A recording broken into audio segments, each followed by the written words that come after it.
لعب وحاجات، جايبة معاها شنطة فيها وزة وبطة بتقول واه واه واه.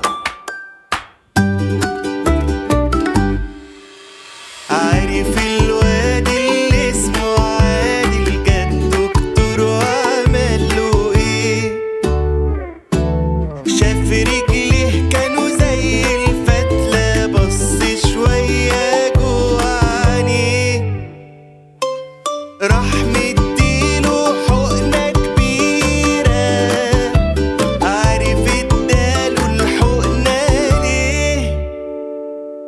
ما بيشربش اللبن الصبح وكل اصحابه ضحكوا عليه، وهو من يوم